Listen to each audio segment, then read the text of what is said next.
This episode was sponsored by Girls Can Crate, a unique subscription box inspiring girls to believe that they can be and do anything. Real women make the best heroes, and every month they deliver them to your front door. And by Jill Harrigan, Heather McKinnon, Ellen Gross, Valerie Jacobson, Chantel Oliver, Jamie Lang, Maria Sanchez, Mandy Booty, Monique Harris-Pixato, Caitlin McTaggart, Craig Williamson, Molly Sharp, Leanne Glozensky, Mary Corbett, Kendra Graham, and Sarah Demetrides. Thank you so much for being our sponsors. We couldn't do it without you. Hi, Olivia. Hi, Katie. You've heard of the Emancipation Proclamation? Yes, I have. Okay. And you've heard of the Declaration of Independence? Yes. But have you heard of the Proclamation by His Excellency, the Right Honorable John, Earl of Dunmore, His Majesty's Lieutenant and Governor General of the Colony and Dominion of Virginia and Vice Admiral of the same? I sure have not. And darn, I was feeling pretty smart there. It's an amazing document, poorly branded, I would say. Well, that title needed some work. Yeah. Because that title is the guy in Hamilton that's standing on the soapbox getting mocked by Hamilton. That's Yeah. You can't make a rap musical out of that. I don't know. Could you? Maybe you could, but it doesn't sound like you could. His Excellency, the Right Honorable John Earl of Dunmore, That's His Majesty's true. Lieutenant and Governor General of the Colony and Dominion of Virginia and Vice Admiral of the same. That's true. It would have been one that would have been like only Daveed Diggs could do it because it's so fast. Yeah. And to me, this is the most incredible and dramatic part of the American Revolution, and I never learned about it in school. Never heard of this Lord Dunmore and his proclamation. I mean, it's the Emancipation Proclamation, but in 1775. Wow. He freed everyone enslaved by rebelling colonies. And he said, if you can get to me, I've got a ship waiting, and I'll get you out of here. Whoa. Or you can join the British Army and fight a war against your enslavers. But at the time, the rebels are Thomas Jefferson, George Washington, Peyton Randolph, and these guys are trumpeting liberty as well. And these guys are having deep conversations into the night at Peyton Randolph's dining room table, just hashing out freedom, rights, equality. And right at the center of all of this is an enslaved woman named Eve. She lived in Peyton Randolph's house as the revolution was brewing. Her house was also just down the street from the palace of His Excellency the Right Honorable Earl Dunmore, Governor of Virginia. Eve was in it. She is right at the epicenter of all of it. Wow. And what does the American Revolution look like when you are enslaved? And when you're surrounded by all these great men, these founding fathers who are proclaiming what liberty looks like. It was a high-stakes time. High stakes. And Eve knew it, and she made her move. Cool. And this is how it happened.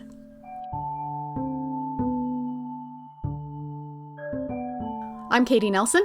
And I'm Olivia Mickle. And this is What's Her Name? Fascinating women you've never heard of.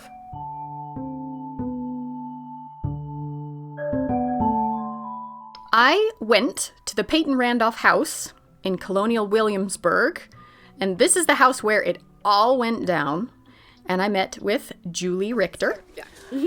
I'm Julie Richter. I'm the director of the National Institute of American History and Democracy at William & Mary and a lecturer in the history department at William & Mary.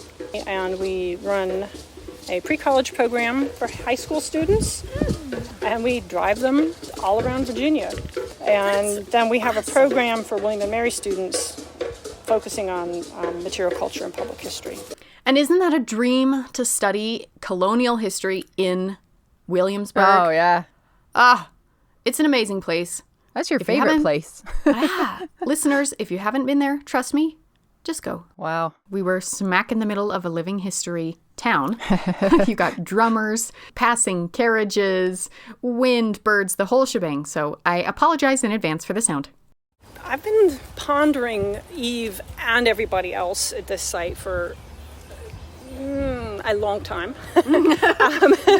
Eve lived in the center of town in the Peyton Randolph house. You wouldn't know just walking past it, but this house is a huge deal. That part is the original house, built in the late 17 teens. So it is one of the oldest houses still standing in Williamsburg, and one of the first, if not the first, two-story domestic house. It says something in the 17 teens if you have a two-story house. Yeah, that is the floor plan.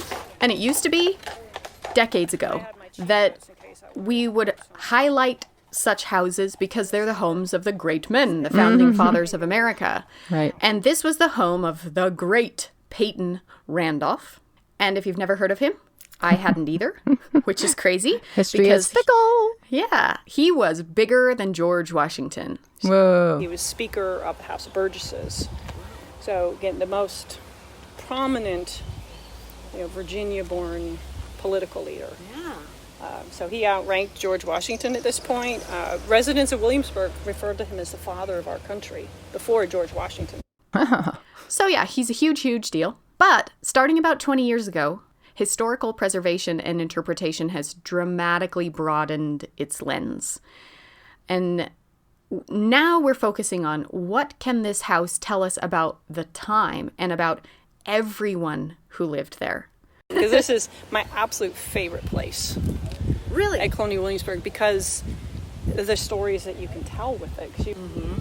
So I became very intrigued with all of the enslaved people at this property. And this was a place that needs to be understood to then understand how the rest of the city could agree to revolution.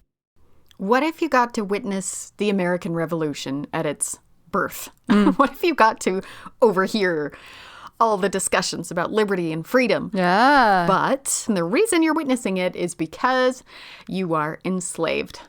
So this is the story of the American Revolution, but from the perspective of Eve.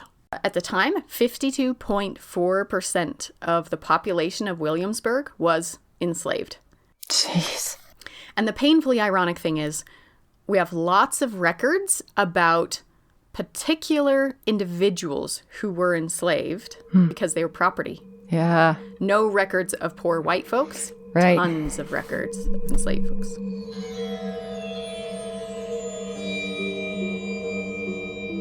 Okay, so where can we begin with Eve? She first appears when Peyton Randolph marries Betty Harrison. Both of them are from prominent Virginia plantation families. Betty Harrison is like the belle of the ball. Literally. Yeah. Betty Randolph grew up in Charles City County, and her family, the Harrison family, was also quite prominent. Her brother signed the Declaration of Independence, was a governor of Virginia. And the president, William Henry Harrison and Benjamin Harrison, are descended from her family. So our best guess is that Eve came with Betty. My interpretation is that she was born, or at least her mother was from the plantation where Betty Randolph grew up. And she came to Williamsburg when Betty Harrison married Peyton Randolph. Eve could have been anywhere from late 20s, maybe even to early 40s. But certainly very skilled. And Eve works in the house. She works alongside a man named Johnny. Eve, Mrs. Randolph's personal attendant, and Johnny, Peyton Randolph's personal attendant, would have been in and out of the house every day. From Peyton Randolph's inventory, we know that Eve, she was valued at 100 pounds, which is back then. Wow. Yes, and this is just before the inflation of the Revolution has taken off. So she's valued at 100 pounds. Johnny was valued at 100 pounds.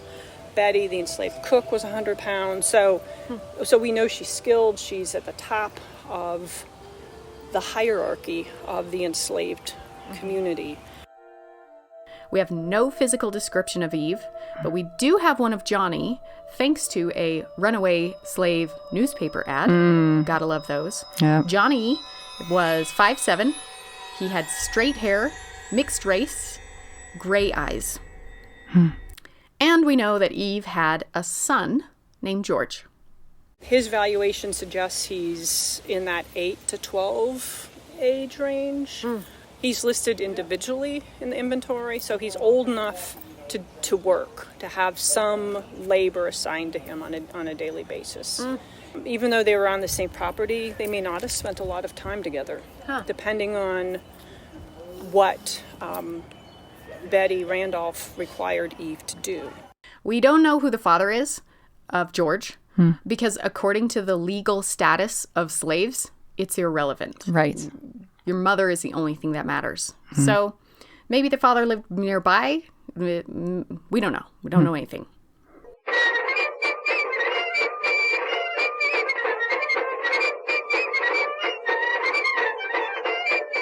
The year is 1774. Movers and shakers in the colonies are wrestling with the idea of liberty. And Peyton Randolph is foremost among them. Letters are coming and going from his house. High-status guests are constantly coming to stay. And Eve, she hears it all. She is in the house all the time. She is in it. When Thomas Jefferson wrote the Summary Review of the Rights of British North America, he gave it to his personal slave, Jupiter, to bring to the Randolph house. And we know that the Summary Review of the Rights of British North America was read out loud in this house in August. Gosh. So, without any air conditioning, the windows are open, right? Yeah. I think the enslaved are outside listening to this. And this is when Jefferson writes that Britain is treating the colonies as enslaved, and that they feel enslaved to Great Britain. I mean, just the ideas that, as it were, discussed here, and the knowledge that these 27 enslaved men, women, and children had, and how their daily lives took them throughout the city to share what's going on in these discussions.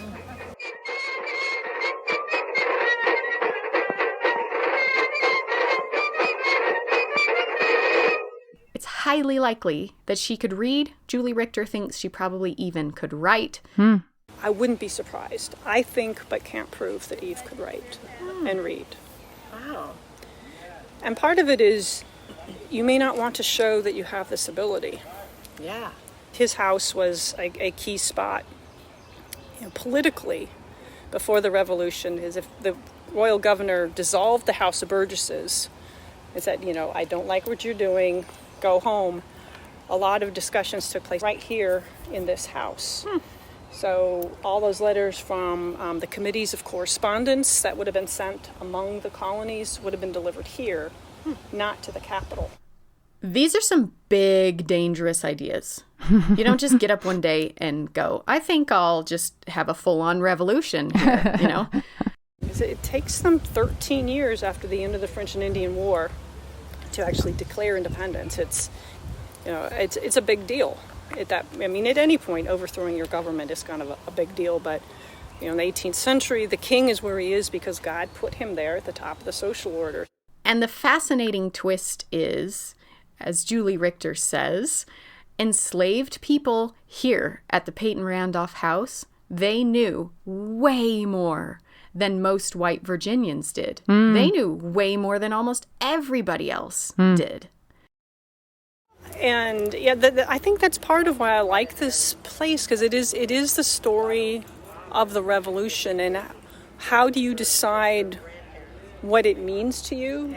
As Peyton Randolph, as I said, president of the Continental Congress, his brother was a loyalist and left Williamsburg in the summer of 1775 to go to England, never returned. And then his brother's son stayed and was one of George Washington's early aides. Edmund Randolph was the first Attorney General under the Constitution. So yeah, there's choices, debates. I just think of the amazing conversations that took place in that dining room. And all the enslaved on this property would have known everything that was said in those conversations. There would have been boys standing at attention during the meals to serve. There would have been an enslaved man as well.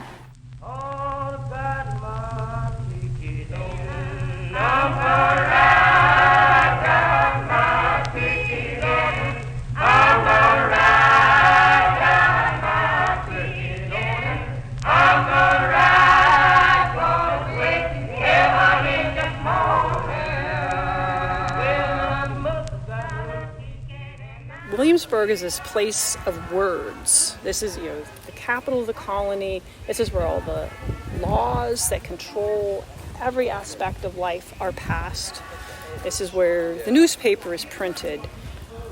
This is where you can go to, the printing office and buy quills and ink and paper. There are words everywhere, and words are the key to trying to understand the world around you and whether this move to independence might also apply to you if you're enslaved. And I think, if somebody or some buddies in this household can read and write, you convey the information faster through the enslaved community. And while all these discussions are going on, Eve's life is whatever Betty Randolph tells her it is. And that's, I think, one of the kind of the haunting points, not being able to do anything for herself, that she's got to do whatever she is told to do. I think she would have slept in the main house. Her son would have been back in one of the quarters area. That way, if anything is needed during the night, she's right there. Like her own room? Probably in the hallway. Again, it's a tiny little space. There are some rolled up pallets in a couple spots in the upstairs to indicate that they could be rolled out at night and an enslaved person could sleep there. Betty had a room at the back of the house called Mrs. Randolph's Closet. And that was really her office. She's got a desk there. She's got a bookcase. And actually this covered walkway connects to her closet. So she could sit in her closet and hear what's going on down the covered walkway, hear what's going on in the upstairs part of the house. And Eve would have been in and out of this closet. You kind of get this picture of Betty Randolph placing herself central to the house. She's watching everything with hawk eyes. There's even a window that is a mirrored window, so she can look out and watch everybody, and they can't see when she's there. I mean, Julie Richter believes she would have been a very difficult person to work for. Yeah. But what are your options? She could run. It's harder for enslaved women to run. They're not on the road as often as enslaved men and enslaved boys. She would have drawn more attention if she had tried to run. Then, actual rebellion breaks out. North in Massachusetts, some crazy skirmishes at Lexington and Concord upped the ante of this potential revolution, and a second Continental Congress is called, which Randolph presides over again. It's kind of a big deal. I mean, we know George Washington had dinner here many times. Thomas Jefferson as well, as Jefferson was one of Randolph's cousins. The conversation just would have flowed. The enslaved are in there, but I don't think they didn't give thought as to what might happen with the information that they talked about. Yeah.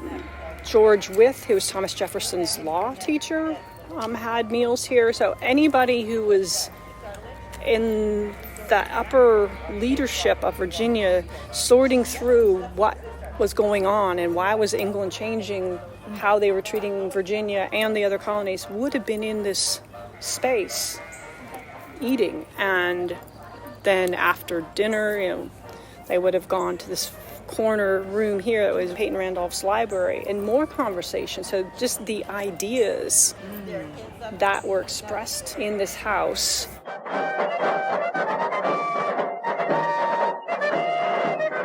And his neighbor down the street, His Excellency the Right Honorable John Earl Dunmore, the Governor of Virginia, he says, "Liberty, huh? Two can play at that game."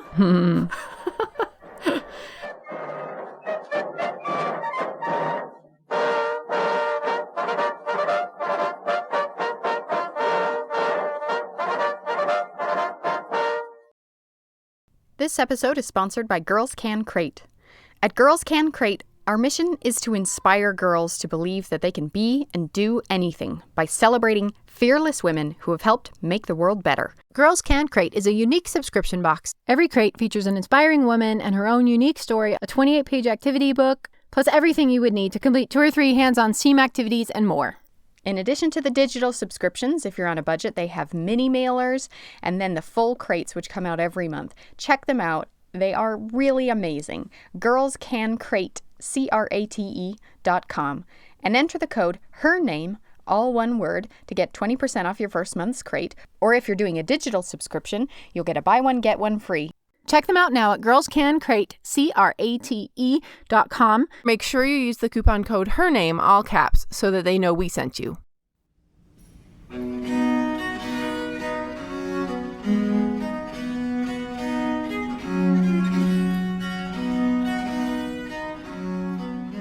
Now, I have to take a second to describe Lord Dunmore because what a character. You can't make him up. Scottish Highlander, blazing red hair, always wears a kilt, rough and rugged, and he's living in the land of posh aristocrats, right? He's a governor living in a mansion. He decorated the entryway of the governor's mansion, absolutely blanketed the entryway with weapons. And that tells you the gist of what you need to know about Lord Dunmore. Wow. And in 1775, he issued a proclamation. Let me read the key parts to you.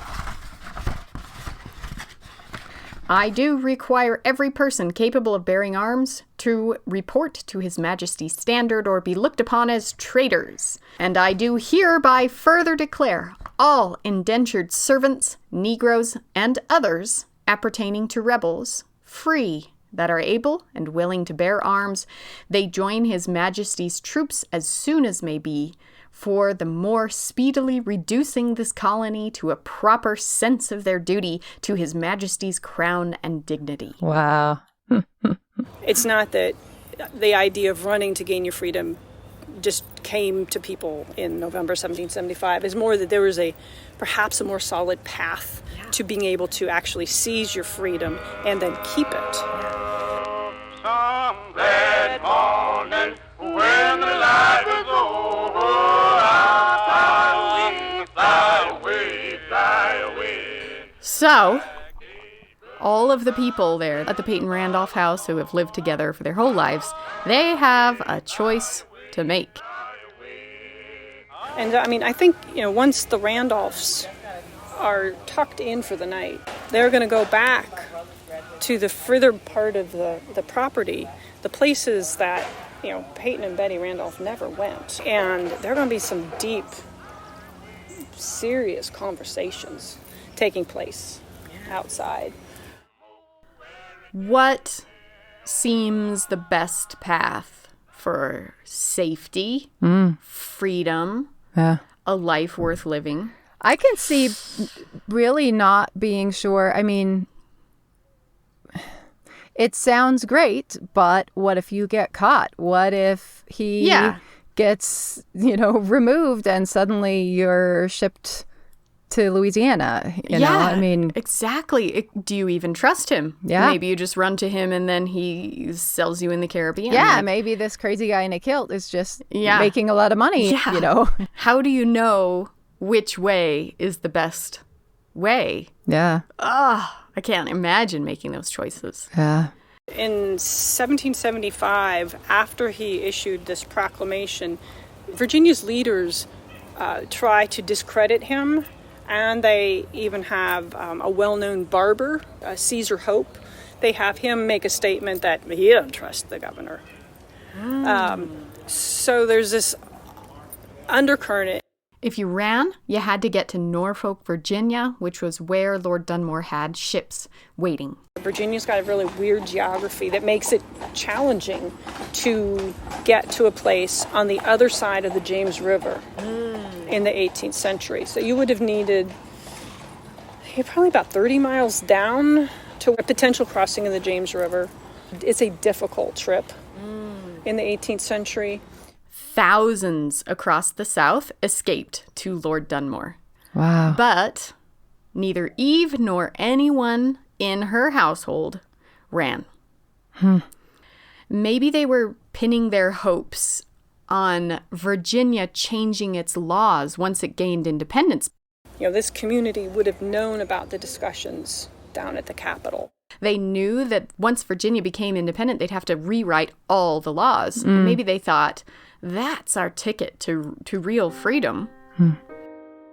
I think there were glimmers of hope that Virginia's slave laws would be revised. And we do know that there were discussions. Again, this is from letters that Thomas Jefferson wrote. And the short answer is that the men revising the laws did not end slavery in Virginia. And those who'd run to Lord Dunmore? If they were with the British Army when they evacuated from New York City, they were taken to Nova Scotia. They did gain their freedom. They got away. And in the midst of all of this, Peyton Randolph, the founding father of America, the leader of everything, the one who hadn't quite yet declared which way the revolution should go, he was a centering figure. He fell ill. The death of the white people in your household meant that change was coming, and change that you might not be able to do anything about. He left George and Eve to his wife Betty in his will, and so she promptly had to write a will of her own in 1780. And she took the enslaved community that was bequeathed to her by her husband and then divided the community up among her nieces and nephews. And this is where I kind of come back to my point that I think Eve could read. Remember, she's Betty's personal attendant. I think she looked at the will. 1780, she doesn't have a lot of options. Even if she could convince Mrs. Randolph to emancipate her, as it was legal, you could emancipate a slave, but it's a very long process that might not work. So gaining her freedom is through her master is not really on the table. Painful possibilities in the midst of a war that just rages on. I see her as very astute. Once she is a mother, she's really got to follow what Betty Randolph instructs her to do so something does not happen to her family. And she may well have had an older child, too, who could have been here. We just know about George, that if she defies Betty Randolph, George could be sold, George could be moved to Charles City County, George could be moved to one of the nearby plantations. Betty has full control over that. Eve can do nothing. She wants more. You know, she's tired of this.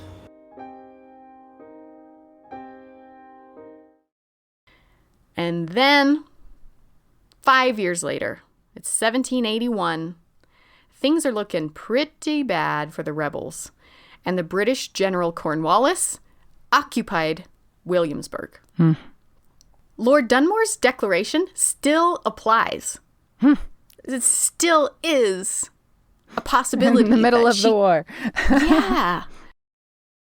If you're going to run away, what better time to go than at this stage. And I think the enslaved community on this property and everywhere else in Williamsburg had been talking about running to the British since 1775. I just can't even imagine how emotional some of these conversations were.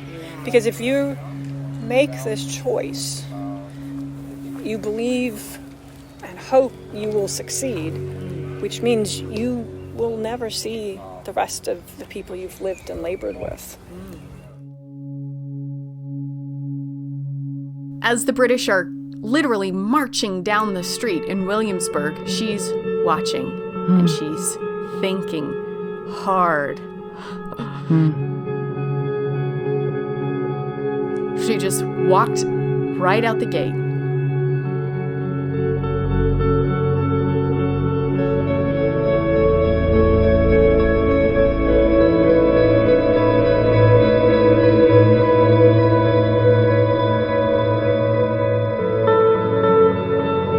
Just right down the road where I was standing. It gives me chills right now, just talking about it. Just when you picture it, you think like under cover of darkness. They're sneaking out. But this is not that. The British are marching down the street. She's standing at the gate. She's watching and she goes, "It's now. Yeah. It's never." And she goes. Wow.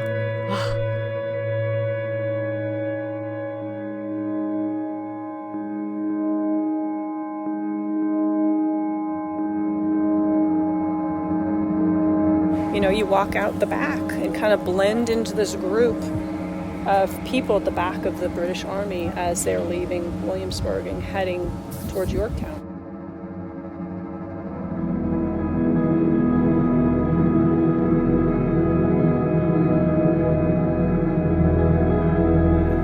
And you know, she was bold. She walked out. She took her son. And this is, you know, and for her and the others who went, this was their moment to seize their independence. She's astute. She understands what she has to do to protect what family she has, and she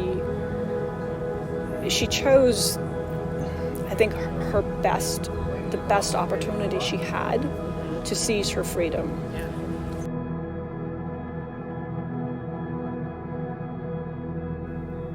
Well, and maybe that we have no way of knowing if she could have left before that with her child, right? That there's a long history of making sure that your child is inaccessible to you, so that to make sure you don't leave.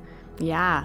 And maybe it takes until the army's marching down the street for people not to be paying attention to her and her to be able to leave. Yeah, and I also, part of me puts the pieces together thinking like, she didn't go the first time and then thought, man, I missed my chance. If I ever have a chance again, I'm going to do it. And this is the second chance. I don't know.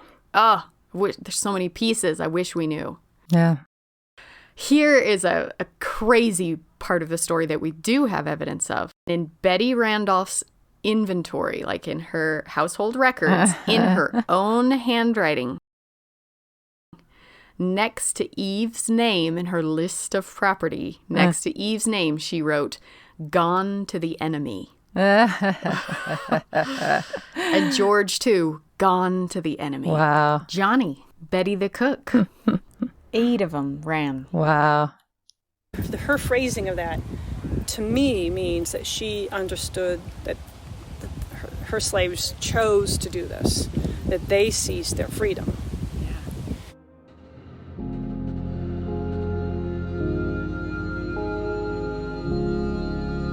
We don't know the details of what happened next.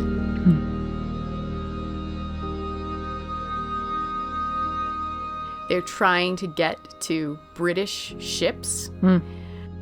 White men would be formed into a slave patrol and would be rewarded for bringing back a runaway slave. And we do know that she must have been very recognizable as Betty Randolph's personal slave, Like, Betty Randolph is the celebrity of celebrities. Right.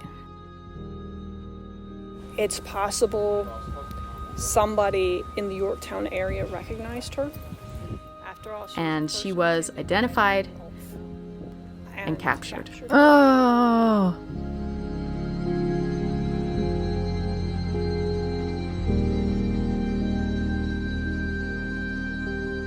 Betty, I think, was just deeply troubled by this woman whom I think she imagined she had cared for and had treated well, would leave her. And Betty amends her will. Writes that because of Eve's bad behavior, she must sell her. Yeah. So at that point, Eve's story is, I don't know where she was sold, but she, her attempt to get her freedom, this bold decision to take what she was never going to be given, and then she was close. Oh, what happened to George? We don't know. Oh. We don't know. And the way I want the story to go is that somehow her being captured saved him. Somehow. There's no record of him returning and being sold by Betty. Yeah, maybe if she's the recognizable one and he's an anonymous kid, then they just grabbed her. He may have gotten away. I know. And the money from the sale of Eve was used to purchase an enslaved girl and boy. Oh. I know, it just hurts. Like, there's no words.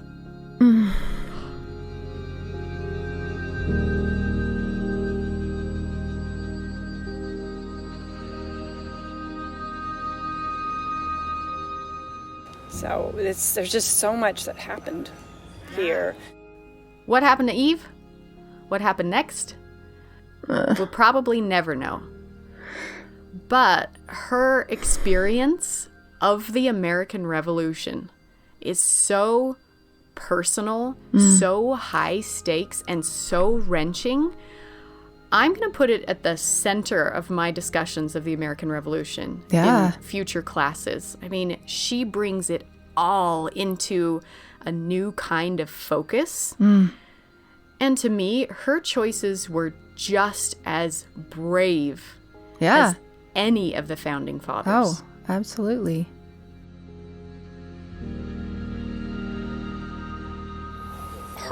Her boldness to see the opportunity to do something for herself when she had spent her life pushing what she wanted to do aside for the benefit of her child.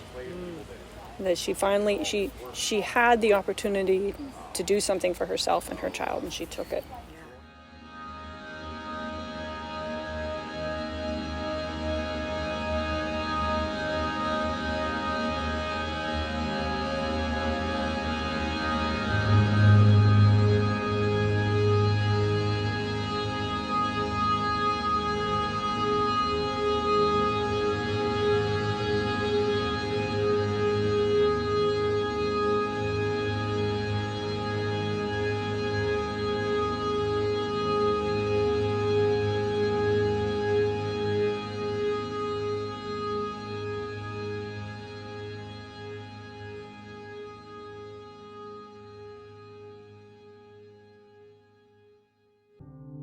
Special thanks to Julie Richter at Colonial Williamsburg. To see the Peyton Randolph House for yourself and even meet a reenactor of Eve, visit our website, What'sHerNamePodcast.com, where we will link you to a free virtual tour of the Peyton Randolph House, recently released by Colonial Williamsburg. Thanks to my audio techs on site, Shelby Durant and Madison Miles, and my student assistants, Branson Elison, Kat Wilson, and Maria Volkanova. Music for this episode was provided by the Traveler Home Singers, the Lincoln Park Singers, Kevin Macleod, the U.S. Marine Band, Phillip Serna, the Tower of Light, and Chris Zabriskie, and our theme song was composed by Daniel Foster Smith. We have so much gratitude for all of our sponsors. You can become a sponsor for as little as $1 a month, and participating at different levels gets you lots of prizes like trading cards, subversive cross-stitch patterns, stickers, and more. Visit our website, What'sHerNamePodcast.com, and click on Donate. Thank you so much for spreading the word about the podcast. Word of mouth is the only way that we have grown. Thanks for donating. Thanks for listening.